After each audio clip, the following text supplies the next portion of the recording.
في مدينة عمالية بيغطيها الضباب أغلب أيام السنة، كانت عقارب الساعة في ملعب الأنفيلد كأنها متوقفة. 30 سنة من الانتظار القاسي والحنين لبطولة الدوري الإنجليزي، جيل بيسلم جيل. حكايات عن أمجاد الماضي العظيم بتتردد في كل مكان، عن بيل شانكلي وبوب بيسلي، وأصبحت الجماهير مؤمنة إنهم عايشين في لعنة أبدية بعد تتويج الفريق ببطولة الدوري 1990. وفي وقت الجيل الحالي ما بيقدمش غير سلسلة متواصلة من الإخفاقات وكسرة القلب. المعاناة ما كانتش بس في الغياب عن منصات التتويج، المعاناة الأكبر كانت إن جماهير الريدز المنهكة مجبرة تراقب بصمت وحسرة غريمها التاريخي واللدود مانشستر يونايتد، وهو بيفوز بالألقاب لمدة 20 سنة متتالية، وبيبني مجد وتاريخ خلاه يتخطى ليفربول ويقعد مكانه كأنجح فريق محلي في تاريخ إنجلترا. لكن الانهيار ما كانش كروي بس، الكارثة الحقيقية كانت بتحصل في المكاتب والغرف المغلقة. صلاح دندن يا صلاح على ايقاعات نجم وصلاح وجول بابا بابا بابا بابا. من الذي علمك؟ من الذي علمك؟ ما احلى يرجان الفريق اللي يدخل عليه يكون دماري وجه ورد. هذا هو رجل السعادة السيد يورجان كلوب. علشان نفهم حجم القاع اللي وصل له ليفربول لازم نرجع لعام 2010. في الوقت ده ليفربول ما كانش مجرد فريق بيخسر ماتشات، ليفربول كان حرفيا على وشك الافلاس والانهيار والمحو من الوجود تحت إدارة الملاك الأمريكان توم هايكس وجورج جليت. النادي غرق في الديون اللي تخطت حاجز 350 مليون جنيه استرليني، مع خسائر سنوية وصلت ل 55 مليون. الوضع كان مأساوي لدرجة إن البنك الملكي الاسكتلندي رفع قضية للمحكمة العليا في بريطانيا علشان يجبر الملاك على بيع النادي لإنقاذه من الضياع. النادي اللي كان سيد أوروبا بقى واقف في المحاكم بيصارع علشان يعيش، لحد ما ظهرت مجموعة فنواي الرياضية في أكتوبر 2010 وأنقذت النادي في اللحظات الأخيرة بصفقة تكلفت 300 مليون جنيه استرليني. النجاة من الإفلاس ما كانش نهاية الكابوس، دي كانت مجرد بداية لفصل جديد من التخبط. الفريق فقد هويته تماما، وفي موسم 2011-2012 ليفربول أنهى الدوري في المركز الثامن، وده كان أسوأ مركز وأسوأ أداء للنادي من 18 سنة كاملة. الأنفيلد اللي كان بيتوصف بمقبرة الخصوم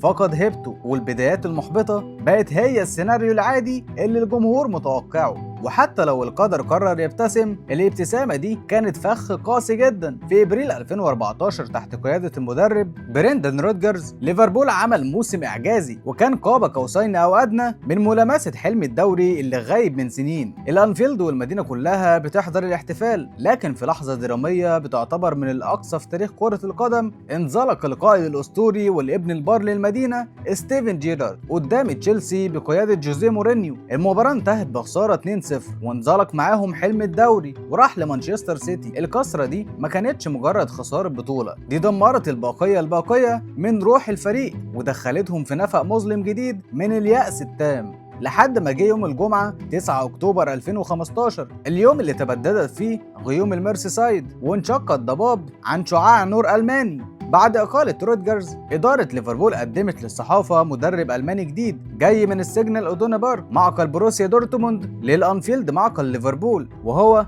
يورجن كلوب. في أول مؤتمر صحفي ليه كلوب استلم فريق منهار، لكنه ما ادعاش إنه معاه عصاية سحرية وما وعدش الجماهير ببطولات فورية. ذا نورمال وان. كلوب كان ذكي، كان عارف إن التحدي الحقيقي مش في تغيير تكتيك الملعب، التحدي كان في استرجاع روح وعقلية مدينة كاملة نسيت طعم الفرحة. علشان كده وجه رسالته الخالدة للجمهور المحبط وقال لهم يجب أن تتحولوا من مشككين إلى مؤمنين. أول خطوة في أي ثورة حقيقية مش بتبدأ بالصفقات المليارية، بتبدأ بتغيير العقيدة جوه أوضة اللبس. كلوب لما دخل ليفربول لقى مجموعة لعيبة فاقدة الثقة في نفسها وفي اللي حواليها، وقرر إن يزرع فيهم عقيدة جديدة، عقيدة بتعتمد على الشراسة، الركض اللي ما بيوقفش، وفلسفة كروية غريبة على الإنجليز وقتها. فوضى عارمة هتدمر خطوط الخصوم، بس فوضى منظمة جدا. بداية عصر كلوب الفعلي كانت في العاصمة لندن، وتحديدا في ملعب وايت هارت لين قدام توتنهام بقيادة موريسيو بوتشيتينيو. المباراة دي خلصت بالتعادل السلبي 0-0، بس النتيجة دي كانت آخر حاجة تهم كلوب، لأن المباراة دي سجلت أعلى معدلات جري والتحامات للاعبي ليفربول في الموسم ده كله. اليوم ده كان بمثابة شرارة الانطلاق لفلسفة كلوب التكتيكية اللي اتعرفت بالضغط العكسي. الفكرة كانت مرعبة وبسيطة في نفس الوقت. لما تفقد الكورة ممنوع ترجع تدافع وتنسى الخصم يبني هجمته. اللعيبة كانت بتنقض كأنها خلية نحل في ثواني معدودة وهي لسه في مناطق الخصم علشان تسترجع الكورة وتستغل المساحات المفتوحة قبل ما دفاع المنافس ينتظم. النظام ده كان مرهق جدا، بس النتيجة هي ان ليفربول انهى اول موسم لكلوب وهو الفريق رقم 1 في الدوري الانجليزي كله من حيث الالتحامات الدفاعية الناجحة. الثورات العزيمة ما بتنجحش بالنوايا الطيبة او الشعارات الحماسية جوه اوضه اللبس وبس. الثورات بتحتاج لجنود مخلصين مقاتلين مستعدين ينفذوا المهام الانتحارية على أرض المعركة. يورجن كلوب لما استلم ليفربول أدرك إن الفريق اللي ورثه من رودجرز هش نفسيا، والأهم من ده إنه غير مناسب بدنيا وتكتيكيا لفلسفته الكروية المجنونة. كلوب كان جاي انجلترا عشان يعزف مزيكا صاخبة سماها هيفي ميتال، مزيكا بتعتمد على الركض دون توقف، الخنق التكتيكي للخصوم، واللعب باندفاع بدني كاسح. بس عشان تعزف المزيكا دي كان لازم يبني آلة موسيقية جديدة تماما قطعة ورا قطعة. البناء في ليفربول كان معقد لأن النادي ما كانش بيملك الميزانية المفتوحة بتاعة منافسيه. لغة الأرقام في الإحصائيات المالية بتأكد إن ليفربول كان الأقل في صافي الإنفاق بين كل كبار إنجلترا. كلوب كان لازم يكون ذكي، يشتري لعيبة قادرة تنفذ أسلوبه ويحولهم لنجوم شباك. أول قطعة تكتيكية احتاجها كلوب كانت الجناح السريع والشرس اللي يقدر يكسر خطوط الدفاع ويرعب المدافعين، وهنا كانت صفقة السنغالي ساديو ماني، لاعب يمتلك قوة بدنية وسرعة انفجارية وبقى هو اللي بيسيطر تماما على الجهة اليسرى لليفربول. ماني تحول تحت قيادة كلوب لوحش هجومي، سجل 120 هدف بقميص الريدز وبقى تاني هدافي حقبة كلوب بأكملها. تاني خطوة في البناء كانت تغيير مفهوم صناعة اللعب في انجلترا كلها. كلوب لغى فكرة صانع الألعاب التقليدي رقم 10 اللي بيلعب في عمق نص الملعب وقرر يعتمد على الأظهرة علشان هم اللي يصنعوا اللعب. وهنا بيظهر واحد من أعظم التعاقدات الرخيصة في تاريخ النادي، الظهير الاسكتلندي أندي روبرتسون، لاعب جه من نادي هال سيتي الهابط ومحدش كان متوقع منه الكثير، لكن روبرتسون مع زميله الشاب ألكسندر أرنولد شكلوا جبهتين هما الأخطر في العالم. روبرتسون لوحده صنع 64 هدف تحت قيادة كلوب، في حين أرنولد صنع 82 هدف، وبقى هم مفاتيح الهجوم وأصحاب أعلى معدلات عرضيات في الدوري الإنجليزي من 2018 لحد 2023. بدأ يغير شكل الفريق جذريا. في البداية اعتمد على خطة 4-2-3-1 وبعدها استقر على خطته المرعبة 4-3-3، بس علشان الأظهرة دي تطير براحتها في الهجوم كان لازم نص الملعب يكون بيغطي مساحات تقدمهم. أصبح دور لعيبة زي جوردن هندرسون، جيمس ميلنر، وإيمري تشان، وبعدهم فينالدوم اللي انضم في 2016 من نيوكاسل. دورهم كان القتال البدني البحت، كانوا هم الترس اللي بيغطي المساحات الشاسعة اللي بيسيبها الأظهرة، وهم اللي بيعملوا الضغط العكسي لاستخلاص الكرة في نص ملعب الخصم. القطعة التكتيكية الأهم في بناء المنظومة دي كانت المهاجم البرازيلي روبرتو فيرمينو. ما كانش مهاجم صريح بيستنى الكرة في الصندوق، كلوب وظفه كمهاجم وهمي وكان بينزل دايما لنص الملعب بذكاء علشان يسحب معاه قلوب دفاع الخصم. الحركة دي كانت بتفضي مساحات شاسعة في العمق للمهاجمين اللي جايين من على الأطراف، وبتعمل زيادة عددية لليفربول في نص الملعب تخليهم دايما مسيطرين على مجريات اللعب. لكن بالرغم من الهجوم المرعب والضغط العكسي اللي خلى ليفربول الفريق الأول في انجلترا في استخلاص الكرة والالتحامات، كان لسه في أزمة قاتلة. دفاع ليفربول كان كارثي، الفريق كان بيمتع الجمهور هجوميا بس بيستقبل أهداف ساذجة، بيضيع المجهود كله. كلوب كان عارف إن البطولات محتاجة جدار عازل، وهنا الإدارة وكلوب قرروا يلعبوا لعبة الشطرنج الأعظم في سوق الانتقالات بعبقرية اقتصادية بحتة. وفي قرار صدم بعض الجماهير وقتها، ليفربول بيقرر بيع نجمه الأول وساحره البرازيلي فيليب كوتينيو لبرشلونة في صفقة ضخمة جدا وصلت ل 105 مليون جنيه استرليني بالإضافة للحوافز. الفلوس دي كانت هي الوقود اللي كلوب بيستخدمه علشان يكمل بناء الآلة. وفي يناير 2018 ليفربول كسر الرقم القياسي العالمي للمدافعين ودفع 75 مليون جنيه استرليني للتعاقد مع الصخرة الهولندية فيرجيل فان دايك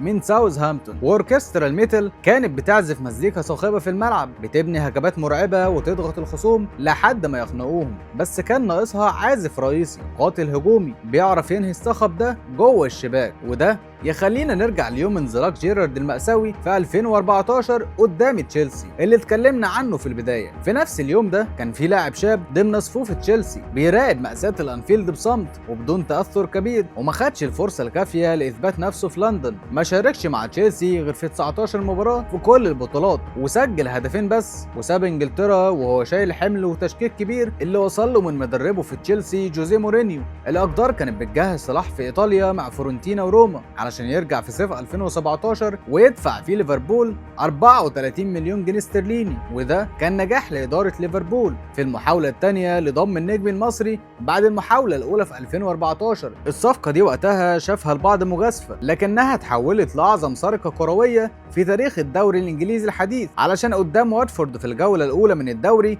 يفتتح صلاح التسجيل معلنا الهدف الأول ليه مع الريدز. من اللحظة دي الشاب ده تحول لآلة حصد ما بتعطلش. في موسمه الأول 2017-2018 العالم كله واقف مذهول قدام الأرقام دي. صلاح لعب 52 مباراة في كل البطولات، سجل فيهم 44 هدف وصنع 14 هدف حاسم لزمايله. الرقم المرعب ده خلاه صاحب تاني أعلى معدل تهديفي للاعب في موسم واحد في تاريخ نادي ليفربول كله الممتد لأكتر من قرن، وما كانش بيفصله عن تحطيم رقم أسطورة النادي التاريخية إيان راش اللي سجل 47 هدف موسم 1983-1984 غير 3 أهداف بس. الملك المصري سجل 32 هدف في الدوري الانجليزي لوحده. الموسم ده ما كانش مجرد اهداف، ده كان غزوه لجوائز انجلترا. صلاح فاز بالحذاء الذهبي كافضل هداف للدوري، وحصد جائزه افضل لاعب في انجلترا من رابطه اللاعبين المحترفين، وفرض اسمه بالقوه في تشكيله العام للبريمير ليج. كمان توج بجائزه لاعب الشهر في البريمير ليج 3 مرات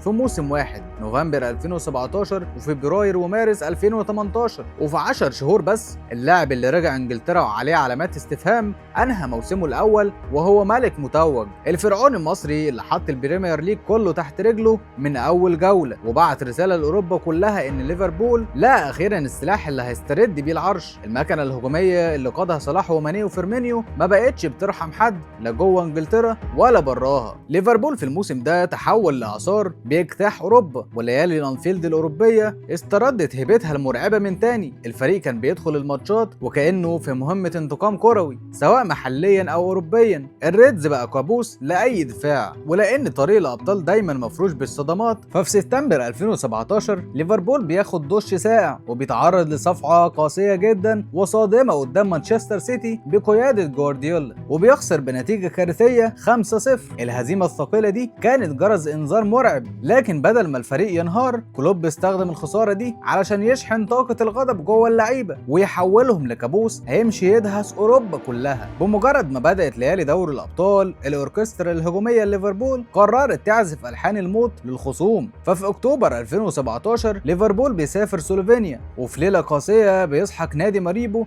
بنتيجه 7-0 كواحد من اكبر الانتصارات ليهم خارج الارض في تاريخ اوروبا. وما اكتفوش بكده، دول قرروا يعيدوا نفس الوجبه القاسيه في معقلهم بالانفيلد في شهر ديسمبر 2017، ولعبوا ماتش للتاريخ دمروا فيه سبارتاك موسكو الروسي بنفس النتيجه المرعبه 7-0.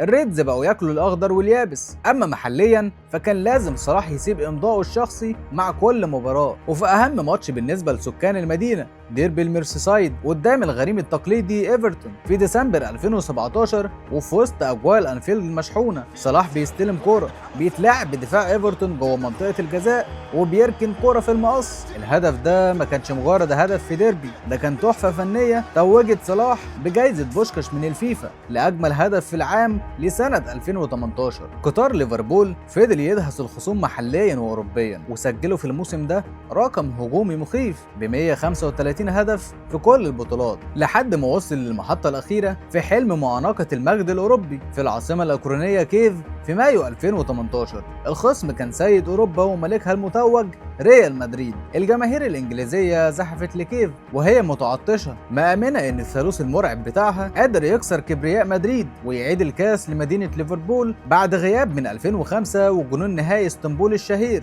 الماتش بدأ وليفربول فرض شخصيته المرعبه، ضغط رهيب، فوضى خلاقه وسيطره خلت دفاع ريال مدريد يتراجع. الكاس كانت بتلمع من بعيد والحلم كان أقرب من أي وقت فات، لحد ما جت الدقيقة 31، الدقيقة اللي عقارب الساعة وقفت فيها في مدينة ليفربول وفي مصر وفي قلوب ملايين المشجعين حول العالم. تدخل عنيف، التحام جسدي قاسي من المدافع الأسباني سيرجيو راموس مع محمد صلاح. صلاح بيسقط على الأرض بقوة ويمسك كتفه بألم شديد. صلاح بيتلقى العلاج على أرض الملعب، بس نظرة عين صلاح كانت بتقول كل حاجة. الحلم انتهى. صلاح اللي شال أمال مدينة كاملة على كتفه طول الموسم خرج من الملعب باكي بدموع كسرت قلوب المشجعين. خروج صلاح ما كانش مجرد تبديل اضطراري، ده كان ضربة قاضية لليفربول. المنظومة اللي بناها كلوب اتزلزلت، والثقة اللي كانت مالية الملعب اتبخرت، وحل مكانها ارتباك وصدمة. ريال مدريد بخبرته وتقله استغل الانهيار النفسي ده، والمباراة انتهت بخسارة لليفربول بثلاثية مقابل هدف وحيد. في قاموس كرة القدم،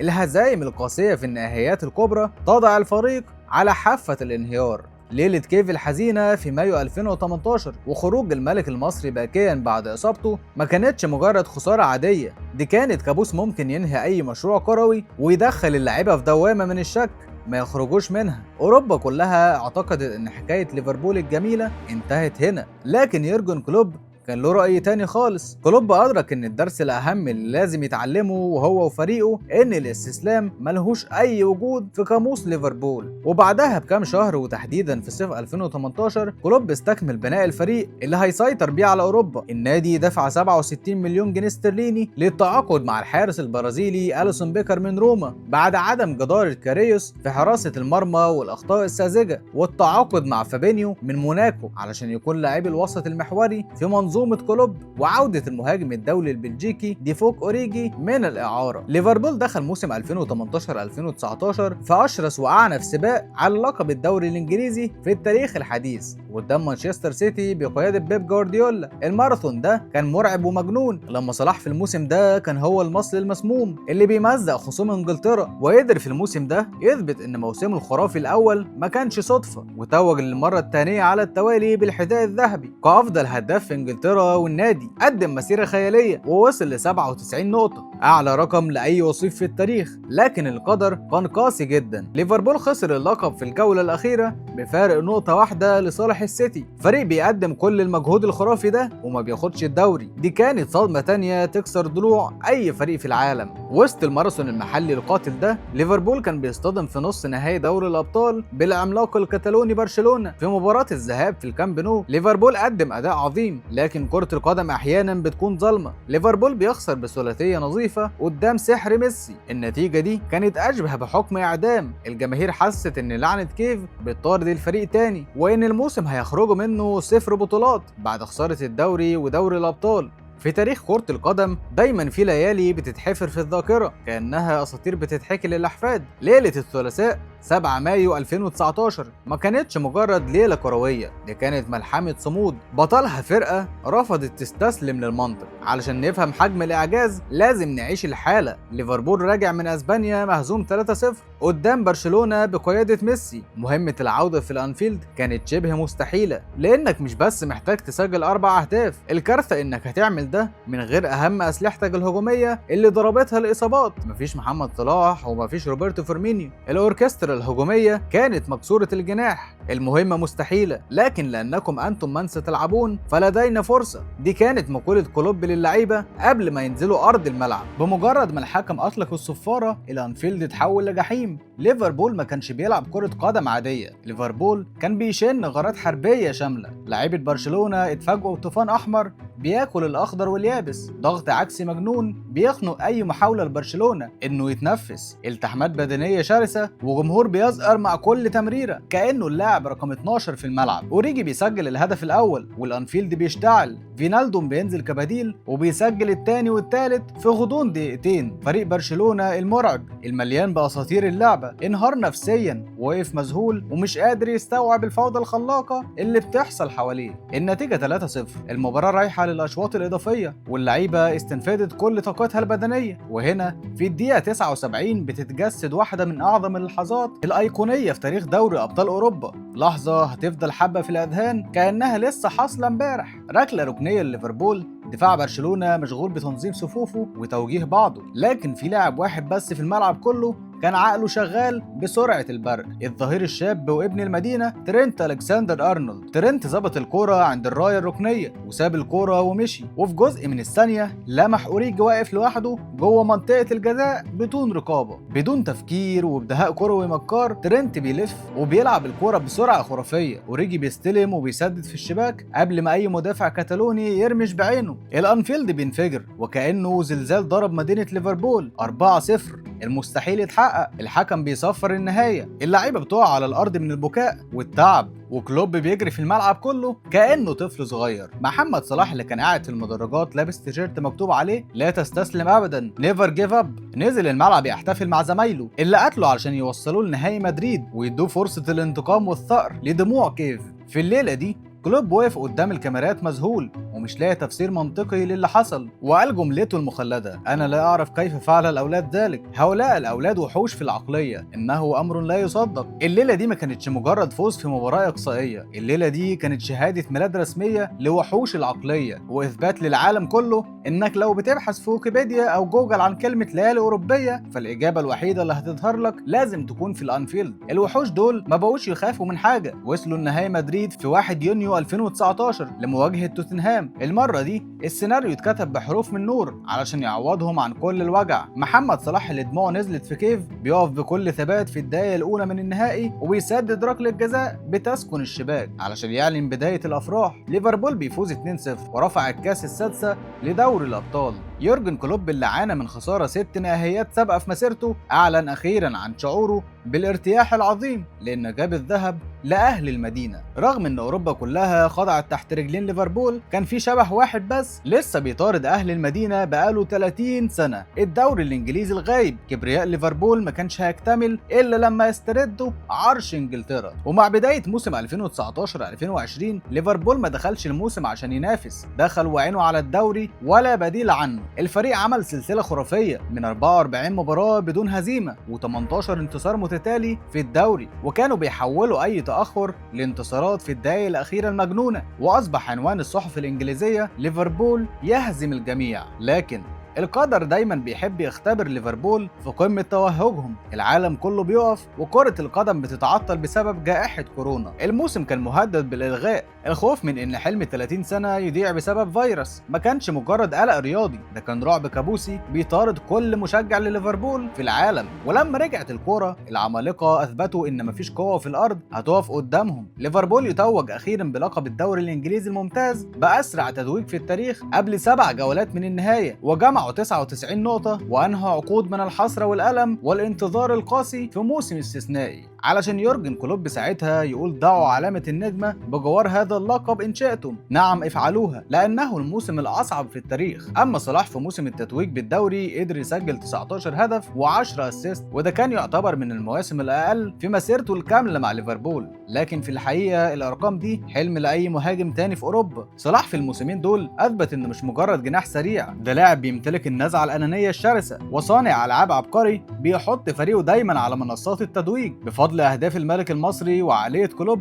ليفربول رجع عملاقا كما كان، وتحول المشككون إلى أعظم المؤمنين. بعد ما ليفربول كسر لعنة 30 سنة وتوج بالدوري الإنجليزي في صيف 2020، كان التحدي الأكبر مش إنك بس تفضل على القمة، التحدي كان إزاي تتفادى من الانهيار على حافة القمة. العالم كله اتغير والمدرجات فضيت، ويورجن كلوب لقى نفسه قدام أعنف أزمة ممكن تضرب أي مشروع كروي. موسم 2020-2021 بدأ بكابوس حقيقي. الجدار الدفاعي اللي كلوب بناه اتدمر بالكامل، إصابات قاضية ضربت فيرجيل فان دايك وجو جوميز وماتب. كلوب بعبقريته اضطر يغير تكتيكه بالكامل ويستخدم 26 لاعب مختلف في الموسم ده. رجع فابينيو يلعب قلب دفاع، ولما الأزمة زادت سحب القائد جوردن هندرسون علشان يلعب هو كمان كقلب دفاع. ليفربول قلل شراسة الضغط العالي علشان إرهاق اللعيبة، واعتمد أكتر على الاستحواذ والتمريرات القطرية الطويلة لضرب دفاعات الخصوم. أندي روبرتسون كان هو الرجل الحديدي اللي لعب كل كل دقيقة في الدوري. ورغم كل التخبط والإصابات دي، أوركسترا كلوب كانت بتعزف ألحان مرعبة أحيانا، زي ما دمروا كريستيال بالاس بنتيجة 7-0 في ملعبهم في ديسمبر 2020، والفوز على أرسنال بثلاثية، أو الفوز على توتنهام ذهابا وإيابا، واكتساح أتلانتا في دوري الأبطال. ولكن الفريق دايما كان بيعاني من الغيابات والإصابات على مدار الموسم وتراجع مستوى بعض اللعيبة. وفي وسط كل المعاناة دي كان في لاعب واحد بس رافض إن السفينة تغرق، محمد صلاح. صلاح في الموسم الكارثي ده كان هو طوق النجاة، سجل 31 هدف في كل البطولات، وقاد ليفربول لانتزاع مركز مؤهل لدوري الأبطال بمعجزة في الأسابيع الأخيرة بعد الفوز على ويست بروميتش برأسية أليسون في آخر دقيقة. موسم 2021-2022 ماراثون الرباعية المستحيلة وثأر باريس الذي لم يكتمل. ليفربول دخل الموسم ده وغرضه الهيمنة على أوروبا مع ظهور قوة هجومية جديدة عنوانها دييجو جوتا ولويس دياز. الفريق كان بينافس بشراسة غير مسبوقة على 4 جهات الرباعية التاريخية لحد الأنفاس والرمق الأخير من عمر الموسم. في الموسم ده ليفربول كان بيهاجم بضراوة لدرجة إنهم سجلوا 147 هدف في كل البطولات، وده رقم قياسي غير مسبوق كأعلى معدل تهديفي للنادي في موسم واحد على الإطلاق. وسط الماراثون ده محمد صلاح كان بيعيش ذروة نضجه الكروي. صلاح ما كانش مجرد هداف، ده كان صانع ألعاب وماكينة حسم. أرقام صلاح في الموسم ده كانت مرعبة، وأهداف صلاح كانت أمتع. سجل 31 هدف في كل البطولات. وفي أكتوبر 2021 صلاح كتب تاريخ جديد لما دمر مانشستر يونايتد، وبقى أول لاعب زائر في تاريخ البريمير ليج يسجل هاتريك في ملعب الأولد ترافورد. المجهود الخرافي ده خلى صلاح يكتسح جوائز إنجلترا في نهاية الموسم. توج بالحذاء الذهبي كأفضل هداف في البريمير ليج، وحصد جائزة أفضل لاعب في إنجلترا من رابطة الأندية للمرة الثانية في مسيرته. وكمان فاز بجائزة لاعب العام من رابطة النقاد المحترفين لعام 2022، وفرض اسمه في تشكيلة العام الرياضيين.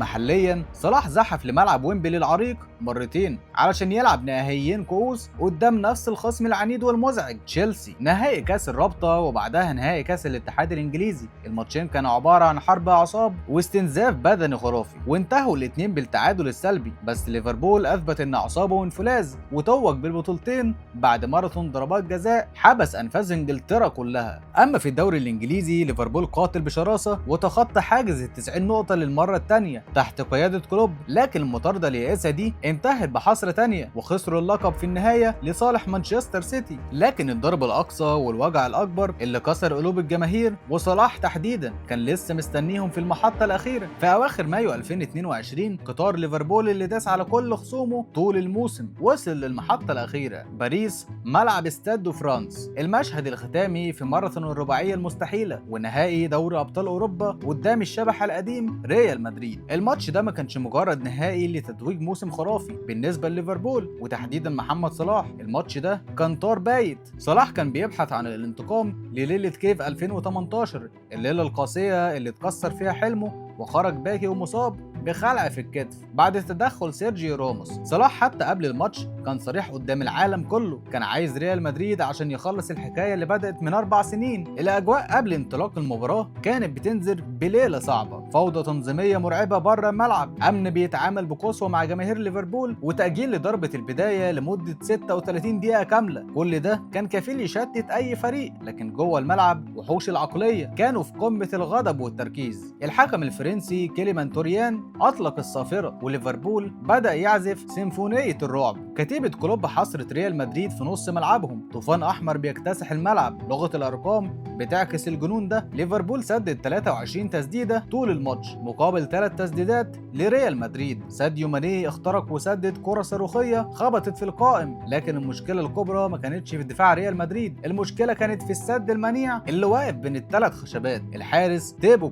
كورتوا في الليلة دي قدم أداء إعجازي ومستفز لأي هجوم وعمل تصديات خرافية، رقم قياسي في تاريخ نهائيات دوري الأبطال. صلاح لوحده دخل في مواجهة مباشرة وحرب أعصاب مع كورتوا. في الدقيقة 16 تسديدة خطيرة لصلاح بيصدها كورتوا، وفي الدقيقة 34 صلاح بيضرب كرة بالراس وبرضه كورتوا في الميعاد. صلاح كان بيقاتل في كل شبر وبيبحث عن ثغرة واحدة بس يسجل منها هدف الانتقام. وفي وسط كل الطوفان الهجومي ليفربول كرة القدم قررت تعاقبهم بأقصى طريقة ممكنة، وعكس سر اللعب تماما ريال مدريد بيلدغ ليفربول بهجمة مرتدة. فالفيردي بيلعب عرضية بتمر من الكل وتلاقي فينيسيوس جونيور واقف لوحده متحرر من الرقابة علشان يسجل الهدف الأول والوحيد في الماتش. الهدف نزل كالصاعقة، لكن ليفربول ما استسلمش. في الدقايق الأخيرة من الماتش تحديدا في الدقيقة 82 صلاح بيستلم الكرة، بيعدي فيها فيرنالد مندي وبيسدد كرة قاتلة كانت في طريقها للشباك علشان تعلن التعادل، لكن الأخطبوط كورتوا بيطير برضه بفعل إعجازي وبيبعد الكرة ليقضي على آخر آمال الملك المصري. انتهت المعركة 1-0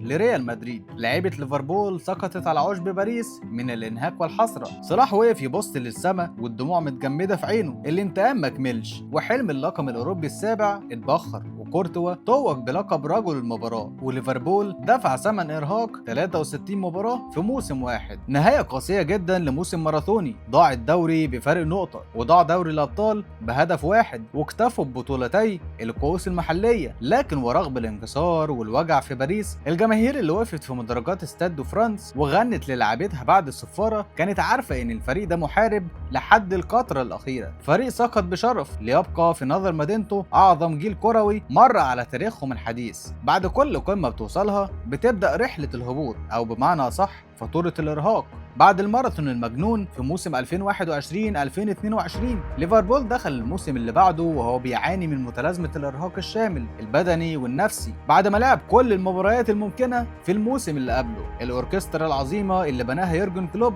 بدأت تفقد أعظم عازفيها. ساديو ماني الجناح الأيسر المرعب المقاتل الشرس قرر يرحل ويسيب مكانه، وروبرتو فيرمينو العقل المدبر للثالوث بدأ تأثيره البدني يقل. المنظومة كانت بتصرخ محتاجة دماء جديدة، وهنا الإدارة بتكسر خزنتها وبتتعاقد مع المهاجم الأوروجواني الشاب داروين نونيز في صفقة قياسية بلغت 85 مليون جنيه استرليني علشان يكون هو وجه الهجوم الجديد. الموسم ده كان غريب ومتخبط جدا. ليفربول ما كانش قادر يطبق الضغط العكسي بنفس الشراسة القديمة، وكلوب اضطر يغير تكتيكه. ترينت ألكسندر أرنولد ما بقاش موجود، ما بقاش مجرد ظهير أيمن طاير بيلعب عرضيات. كلوب بدأ يدخله لعمق الملعب علشان يبني الهجمة كأنه صانع ألعاب من العمق في محاولة لتعويض دور فيرمينو. الفريق كان بيعاني وبيتلقى صدمات، بس حتى وهو في أضعف حالاته كان عامل زي الأسد الجريح، لما بيغضب بيفترس أي حد يقف قدامه بلا رحمة. في أغسطس 2022 نادي بورنموث بيزور الأنفيلد في مباراة حولت لأكبر حفل تدمير في تاريخ النادي بالبريمير ليج. ليفربول التهم بورنموث وخلص الماتش بنتيجة تاريخية 9-0، رسالة قاسية إن الريدز لسه بيمتلكوا أنياب حادة. وفي وسط التخبط الجماعي للفريق، محمد صلاح كان بيلعب كأنه في كوكب لوحده. صلاح كان رافض تماما فكرة الاستسلام، وفي ليالي دوري أبطال أوروبا قرر إن يكتب اسمه في سجلات المستحيل. في أكتوبر 2022 ليفربول بيسافر اسكتلندا لمواجهة جلاسكو رينجرز في ملعب إبروكس المرعب. كلوب قرر يريح صلاح ويبدأ بيه على الدكة. المباراة كانت ماشية في اتجاه فوز ليفربول، لكن في الدقيقة 68 كلوب بيقرر ينزل الملك المصري. اللي حصل في الدقايق اللي بعدها كان إعجاز علمي. محمد صلاح في ظرف دقايق معدودة بيتلاعب بدفاع رينجرز ويسجل 3 أهداف متتالية علشان يكسر الرقم القياسي كصاحب أسرع هاتريك في تاريخ دوري أبطال أوروبا كله، مسجلا الثلاثية في 6 دقايق و12 ثانية بس. المباراة انتهت بفوز ليفربول 7-1، وصلاح أثبت إن مقياس الزمن عنده بيتحسب بالثواني. بداية عام 2023 كان أشبه بكابوس مرعب ليورجن كلوب وجماهير الأنفيلد. الفريق كان بيترنح ورجع في المركز العاشر في جدول ترتيب الدوري الإنجليزي. المكنة الألمانية عطلت، والفريق تعرض ل3 هزائم متتالية خارج الديار في الدوري لأول مرة من 11 سنة. سقطوا قدام برنتفورد 3-1 وبرايتون وولفرهامبتون، وحتى في كأس الاتحاد الإنجليزي ودعوا البطولة على إيد برايتون. لكن القدر كان مخبي ليفربول اختبار قاسي جدا في دور ال16 من دوري الأبطال. ليفربول بيصطدم للمرة الثالثة بالغول الأوروبي وعودته الأبدية ريال مدريد. مباراة الذهاب كانت في الأنفيلد، وليفربول بدأها كأنه عصار. داروين نونيز يسجل هدف خيالي بالكعب، وبعدها محمد صلاح بيستغل زلة وكبوة من الحارس تيبو كورتوا وبيسجل الهدف الثاني. الأنفيلد كان بيغلي 2-0 لليفربول في ربع ساعة. الجماهير حست إن دي ليلة الطار العظيم، لكن لأن كرة القدم ما بترحمش، ريال مدريد قلب الطاولة بشكل درامي وكابوسي. فينيسيوس جونيور وكريم بنزيما وإيدر ميليتاو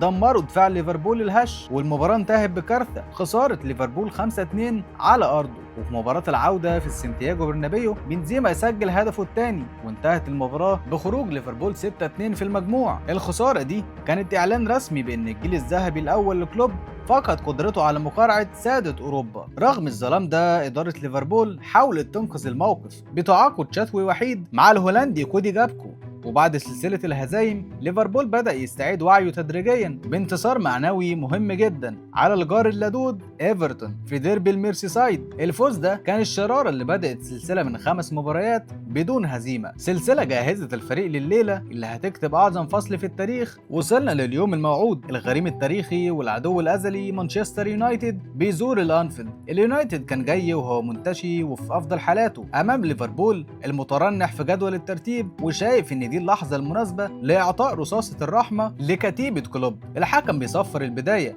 واليونايتد بيحاول يصمد، لكن فجأة ليفربول بيتحول لإعصار أحمر ما بيرحمش وما بيشوفش قدامه. الضغط العكسي رجع واللعيبة طلعت كل الغل الكروي المتراكم من إحباط الموسم في ال90 دقيقة دي. الوافد الجديد كودي جابكو بيفتتح السيرك وداروين نونيز بيضرب بقوة، لكن النجم الأوحد والقائد الفعلي لحفلة الإذلال كان محمد صلاح. صلاح تلاعب بدفاع اليونايتد وأسقط ليساندرو مارتينيز أرضا بمهارة خيالية. لغة الأرقام في الليلة دي اتكتبت بماء الذهب وحطمت ثوابت التاريخ. ليفربول بيدمر مانشستر يونايتد بنتيجة 7-0، نونيز هدفين وجابكو هدفين ومحمد صلاح هدفين. وقبل النهاية البرازيلي روبرتو فيرمينيو بينزل يشارك في الحفلة ويسجل الهدف السابع اللي خلى الأنفيلد ينفجر بالاحتفالات. النتيجة دي ما كانتش مجرد فوز، دي كانت إذلال حطم أرقام صمدت لقرن من الزمان. الفوز ده كسر الرقم القياسي كأكبر انتصار لليفربول على مانشستر يونايتد في التاريخ، متخطين فوزهم القديم 7-1 اللي اتحقق سنة 1895 في دوري الدرجة الثانية. الهزيمة دي بقت أسوأ وأتقل خسارة مانشستر يونايتد من سنة 1931. وفي الليلة التاريخية دي هدفين محمد صلاح نسبوه رسميا كالهداف في التاريخ الأول لنادي ليفربول في الدوري الإنجليزي الممتاز. وصلاح أثبت إن اليونايتد هو ضحيته المفضلة للأبد بتسجيله 16 هدف في شباكهم عبر مسيرته. رغم الفرحة الجنونية بسباعية اليونايتد ورغم إن محمد صلاح أنهى الموسم ب30 هدف في كل البطولات، إلا إن الرصيد البدني للفريق ما سعفوش يكمل. ليفربول أنهى الموسم في المركز الخامس وخرج من المراكز الأربعة الأولى المؤهلة لدوري أبطال أوروبا لأول مرة من سنة 2016. بس رغم إن الموسم انتهى باللعب في الدوري الأوروبي، الجماهير نامت مرتاحة لأنهم شافوا بعينهم أعظم نتيجة في تاريخ ديربي إنجلترا، وعرفوا إن يورجن كلوب هيبدأ يهدم القديم علشان يبني منظومة ليفربول في الصيف للعودة من جديد. بعد الانهيار البدني والنفسي اللي ضرب ليفربول في موسم 2023، يورجن كلوب أدرك إن حقبة الجيل الذهبي الأول انتهت رسميا وإن الترقيع ما بقاش ينفع. كان لازم تحصل ثروة إحلال وتجديد قاسية. ثورة تليق بمشروع سماه كلوب بنفسه ليفربول 2.0. صيف 2023 كان قاسي عاطفيا على جماهير الأنفيلد. الفريق ودع الأعمدة الأساسية اللي شالت المشروع لسنين، القائد التاريخي جوردن هندرسون والبرازيليين فيرمينيو فابينيو والمحارب جيمس ميلنر، كلهم سابوا النادي. كلوب سلم شارة القيادة للصخرة الهولندية فيرجيل فان دايك، وبفلوس الخزنة كلوب عمل عملية تغيير شاملة في خط النص وتعاقد مع دماء جديدة شابة وشرسة، المجري دومينيك سوبوزلاي وبطل العالم الأرجنتيني أليكسيس ماك أليستر والياباني وتارو إندو والهولندي رايان جرافنبرغ. الموسم بدأ وبدايات ليفربول 2.0 كانت مبشرة ومرعبة. الفريق عمل سلسلة من 6 مباريات بدون هزيمة في الدوري، من ضمنها رومونتادا أيقونية مجنونة قدام نيوكاسل يونايتد قدروا يفوزوا بيها رغم طرد القائد فيرجيل فان دايك في أول ربع ساعة. ليفربول رجع ينافس بشراسة على لقب الدوري، والهزيمة الوحيدة ليهم في بداية الموسم كانت قدام توتنهام في ماتش كارثي تحكيميا شهد إلغاء هدف صحيح لليفربول بسبب خطأ في تقنية الفار. وسط الوجوه الجديدة وتغيير التكتيك كان في ثوابت ما بتتغيرش. محمد صلاح الملك المصري كان هو حجر الزاوية للمشروع الجديد، أثبت إنه الذهب الذي لا يصدأ. صلاح قاد هجوم الريدز وسجل 25 هدف في كل البطولات، منهم 18 هدف في الدوري الإنجليزي، ليتوج نفسه كهداف الفريق الأول بلا منازع للموسم السابع على التوالي. في شهر يناير الصورة كانت مثالية، ليفربول متصدر الدوري بينافس على كأس انجلترا وصعد في الدوري الأوروبي. الجماهير كانت بتحلم برباعية تاريخية تتوج بيها عودة الفريق النخبوية، لكن في يوم الجمعة 26 يناير 2024 نزل خبر على مدينة ليفربول كأنه صعقة من السماء. زلزال دمر هدوء المدينة. النادي بينشر فيديو ليورجن كلوب وهو قاعد قدام الكاميرا وبنبرة صادقة ومتعبة وموجعة بيعلن العالم قراره بالرحيل عن ليفربول بنهاية الموسم. كلوب اللي كان مشهور بابتسامته العريضة ظهر على غير عادته، شاحب الوجه واعلنها بوضوح: كيف يمكنني قول ذلك؟ انا استنفدت طاقتي، لقد عرفت منذ فترة طويلة انني ساضطر لاعلان ذلك. انا لا استطيع القيام بهذه الوظيفة مرارا وتكرارا. انجلترا كلها وقفت مذهولة، وده ما كانش مدرب بيتم اقالته بسبب سوء النتائج، ده كان راجل اعطى روحه وعقله واعصابه لمدينة كاملة لمدة 9 سنين لحد ما احترق ذاتيا وما بقاش عنده اي طاقة تمكنه من الاستمرار في منصبه. بعد الصدمة اللعيبة تعهدت ان الرأسة الأخيرة لكلوب لازم تتكتب بالذهب. بعد اعلان الرحيل بشهر واحد 25 فبراير 2024 ليفربول بيروح لملعب ويمبلي علشان يواجه تشيلسي في نهائي كاس الرابطة الإنجليزية. ليفربول لعب الماتش ده بغيابات وإصابات مرعبة لدرجة ان كلوب نزل مجموعة من ناشئي الأكاديمية الصغار. الماتش بيروح للأشواط الإضافية، وفي الدقيقة 118 القائد فيرجيل فان دايك بيرتقي ويسجل هدف الفوز القاتل. كلوب رفع كاسه العشرة مع ليفربول في مشهد سينمائي خلى الجماهير تؤمن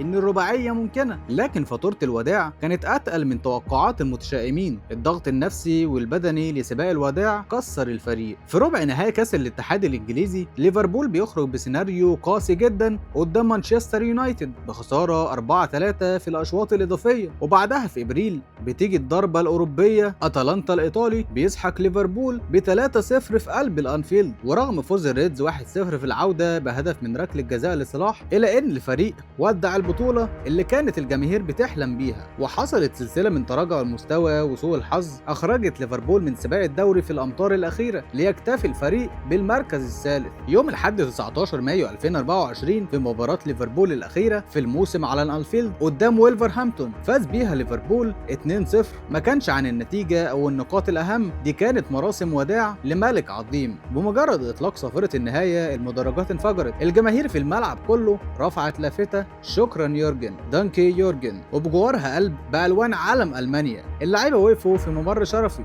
وصلاح كان بيبص لمدربه وعيونه مليانة بالذكريات والألقاب اللي صنعوها سوا. كلوب بص للمدرجات ووسط هتافات مجنونة وأغنية I am so glad the Jurgen is red بتتردد لأكتر من 5 دقايق متواصلة، ورفع قبضته الشهيرة للهوا وضرب بيها 3 مرات ليرد عليه الأنفيلد بزعير هيخلد في التاريخ. يورجن كلوب ترك ليفربول لكنه ما سابش مجرد كوس في خزانة النادي. كلوب ساب وراه إرث وعقلية، ساب فريق عدل النخبة وجماهير تحولت من الشك المطلق إلى الإيمان الأعظم، ساب وراه ذكريات، مشاعر وليالي أوروبية لن تمحى من ذاكرة الميرسي سايد للأبد. المنظومة دي اللي كلوب بناها طوبة طوبة من لعيبة ما كانتش بتتصنف كأسماء سوبر ستار وقتها، اتحولت لآلة فرم هجومية. الآلة دي خلت ليفربول يسجل 1035 هدف في 491 مباراة تحت قيادة كلوب، والمذهل ان كلوب بقى اسرع مدرب يوصل ل 1000 هدف في تاريخ النادي كله، وعملها في 476 مباراة بس، متخطي اساطير تاريخية زي بيل شانكلي وتوم واتسون. في صيف 2024 اوروبا كلها كانت متأكدة ان دي نهاية الامبراطورية. المدرب الهولندي الجديد ارني سلوت استلم المهمة وسط شكوك مرعبة، والسؤال اللي كان بيطارد كل مشجع في مدينة ليفربول: هل نقدر نعيش ونكسب من غير الاب الروحي؟ الإجابة ما كانتش في الخطط التكتيكية الجديدة، الإجابة كانت في عقل رجل واحد بس، الملك المصري اللي قرر هيدخل الموسم وكأنه في مهمة شخصية وانتحارية علشان يثبت للعالم إن الإرث ما بيموتش برحيل مؤسسه. بمجرد انطلاق موسم 2024-2025 تحت قيادة أرني سلوت، العالم شاف نسخة من محمد صلاح أشبه بالوحش الكاسر، نسخة في قمة نضجها البدني والفني. صلاح رفض تماما المرحلة الانتقالية تكسر فريقه، وقاد ليفربول كقوة غاشمة لا يمكن إيقافها علشان يرجعوا العرش المفقود. لغة الأرقام الموسم ده ما كانتش مجرد إحصائيات، دي كانت إعجاز بشري تحدى بيه صلاح قانون العمر. صلاح شارك في 50 مباراة سجل فيهم 34 هدف في كل البطولات. في الدوري الإنجليزي لوحده حطم كل الأرقام القياسية ب 29 هدف و18 أسيست كأكبر مساهمة تهديفية خرافية ب 47 مساهمة في موسم من 38 مباراة. المجهود الجبار ده خلاه يحتكر جوائز إنجلترا، حصد الحذاء الذهبي كأفضل هداف للمرة الرابعة في تاريخه، معادلا للأسطورة تيري تيري هنري، وفاز بجائزة أفضل لاعب من رابطة المحترفين للمرة الثالثة في إنجاز تاريخي غير مسبوق، وحصد جائزة لاعب العام من النقاد للمرة الثالثة برضه. وبفضل الملك المصري الانتقال بين كلوب وسلوت كان سلس جدا. ليفربول عمل المستحيل وتوج بلقب الدوري الإنجليزي الممتاز بكل سهولة. اللقب ده ما كانش مجرد درع بيترفع، ده كان اللقب رقم 20 اللي خلى ليفربول يعادل أخيرا الرقم التاريخي للغريم مانشستر يونايتد ويجلس معاه على قمة إنجلترا. الفرحة عمت الميرسي سايد، وفي إبريل 2025 صلاح وقع عقد جديد لمدة سنتين، والكل ظن إن الرواية هتكمل للنهاية السعيدة. لكن كرة القدم أحيانا بتكتب سيناريوهات قاسية جدا، ومع تقدم الموسم وتراجع المستوى ونتائج الفريق وكمان تراجع مستوى صلاح البدني، أرني سلوت أخذ قرار جريء وصادم وقعد صلاح على دكة البدلاء في 3 مباريات متتالية خلال 6 أيام. وفي 6 ديسمبر 2025 وبعد تعادل ليفربول مع ليدز يونايتد 3-3 صلاح خرج في مقابلة نارية وصادمة متخليا عن هدوء الدبلوماسي المعتاد، وأطلق تصريح قاسي جدا قال فيه إنه اترمى تحت الأتوبيس من النادي، وكشف إن علاقته بالمدرب أرني سلوت انهارت تماما. الصحافة الإنجليزية انقضت على صلاح، والبعض اعتقد إن دي النهاية المأساوية للأسطورة وتشويه صورته، لكن لأن صلاح محارب من طراز نادر قدر يلملم جراحه بسرعة. في الأسبوع اللي بعده قدام برايتون في الأنفيلد بينزل كبديل وبيصالح جماهيره اللي عمرها ما تخلت عنه بعد فوز الفريق 2-0 علشان يثبت ان حبه للمكان اكبر من اي غضب. ومع حلول شهر مارس 2026 الزمن بيقف في مدينة ليفربول واعلان رسمي بيخرج كالصاعقة. محمد صلاح يعلن انه يغادر ليفربول بنهاية الموسم الحالي ليسدل الستار عن رحلة اسطورية امتدت ل9 سنوات كاملة. محمد صلاح كان ماكينة لا تتوقف، لعب 435 مباراة بقميص ليفربول، سجل فيهم 255 هدف وصنع 119 بمعدل خيالي هدف كل 138 دقيقة، وكان هو الهداف التاريخي والأوحد لليفربول في البريمير ليج ب 189 هدف، وصاحب أكبر مساهمة تهديفية للاعب مع نادي واحد في تاريخ البطولة بالكامل ب 181 مساهمة. صلاح هو الهداف التاريخي لليفربول أوروبيا ب 53 هدف، مرعب أوروبا وصائد الذهب وصاحب أسرع هاتريك في تاريخ دوري الأبطال في 6 دقايق و12 ثانية، وتوج ب8 بطولات كبرى للنادي من بينها كل الألقاب الممكنة. رحلة محمد صلاح في الميرسي سايد ما كانتش مجرد أهداف وبطولات، دي كانت قصة ملحمية عن الإيمان، عن الرفض التام للاستسلام، وعن لاعب شال أحلام مدينة بالكامل على كتفه وحطها بقوة على عرش انجلترا واوروبا. وفي النهاية الابطال يرحلون، الامبراطوريات تتغير، لكن الاساطير تعيش للابد. شكرا ايها الملك المصري.